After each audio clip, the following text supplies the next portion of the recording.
Hi there, stampers and paper crafters. My name is Tammy Williams from Tammy Loves Stamping. I'm an independent Stampin' Up! Demonstrator, and I would love to be your demonstrator. I've been an avid stamper for over 16 years.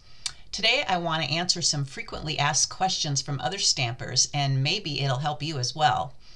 Teresa wants to know if her card base measures 4 1/4 by 5 1/2 inches. What size do I cut to layer another piece of cardstock over the top?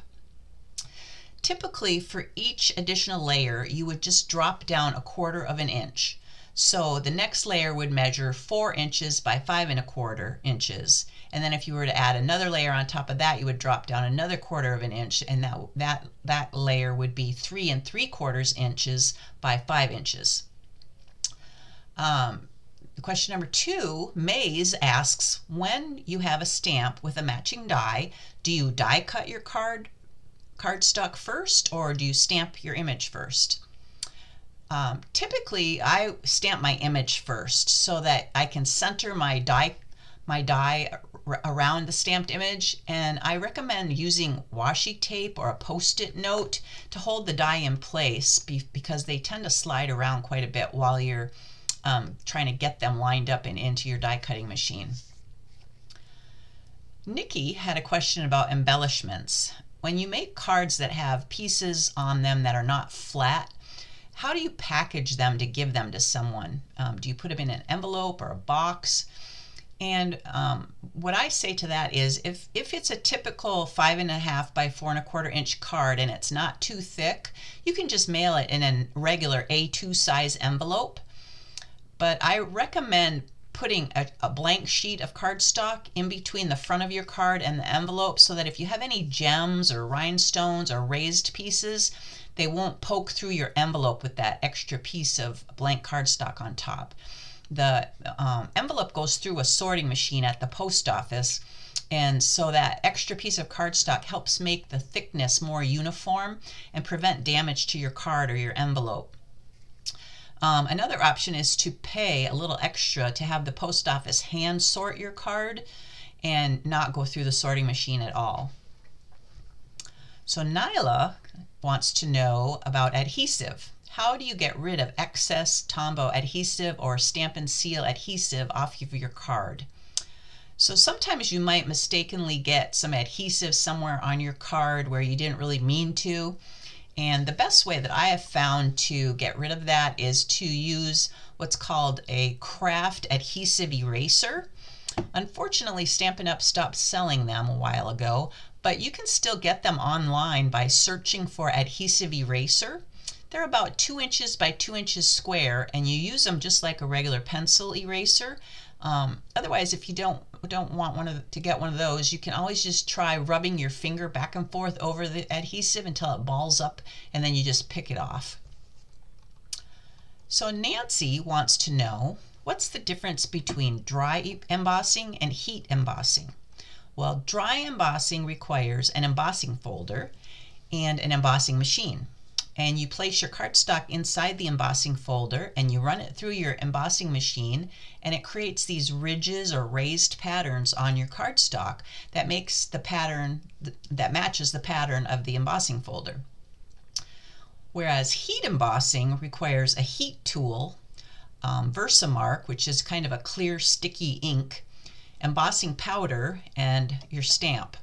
You press the stamp into your Versamark stamp pad and ink it up real good, and then you stamp your cardstock, and it's kind of hard to see because, like I said, it's a clear ink. But then you pour your embossing powder over the stamped image so that it sticks to it, and then you dump off any excess powder. Then you use your heat tool and apply heat in a circular motion until you see the embossing powder start to melt. And once your whole image has melted, the powder has melted, and your image cools, the powder hardens and it becomes shiny, and it just adds so much to your card. I love that technique. It's one of my favorites. So give it a try and post your embossed card over on my Facebook page so that all of us can admire your creations. A couple people have asked me, what's the difference between cling stamps and photopolymer stamps? Photopolymer stamps are entirely transparent for perfect image placement because you can see right through them, and they adhere very well to clear blocks too. And so you see right through the clear block as well as the photopolymer stamp. They're very flexible, they're easy to line up, they give you a lot of creative possibilities. You can mix and match them, you can bend them. Like if you have a word or a couple words, you can bend it to make like an arch or whatever. They layer very well. Cling stamps, though, are not see-through. They're made of high-quality red rubber, and they come with a very strong image label that clings to the back of the block, or the image label that is on the back of your red rubber. And then the red rubber stamp adheres to a clear block, just like your photopolymer stamp adheres to a clear block. It also adheres very nicely to a Stamparatus plate. They're very similar to wood-mounted stamps, but just without the wood.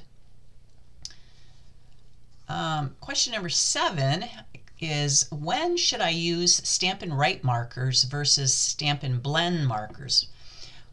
Stampin' Write markers are dual-tipped markers, which include a 0.5 millimeter fine point tip for small details you want to color in or for journaling, and it's got a flexible brush tip on the other end for coloring and for inking stamps. It's a water-based dye ink, and it's odorless and acid-free, whereas a Stampin' Blends marker is alcohol-based, and you can create highlights and shadows for a 3D coloring effect. There's a light and a dark shade of each color that you can use to for color blending, but since they're alcohol-based, they evaporate very quickly, so you wouldn't be able to use them for inking your stamps like you can with the other markers. Question number 8, Beth wants to know, what is Wink of Stella? Well, let me tell you, that's probably one of my favorite tools to put the finishing touches on my cards. It's a glitter brush for accenting your stamped images. There's a brush tip that looks kind of like a paintbrush tip, and it produces thin or thick lines, and it adds just this subtle shimmer to whatever you brush it onto, and it really makes your cards pop. I absolutely love Wink of Stella.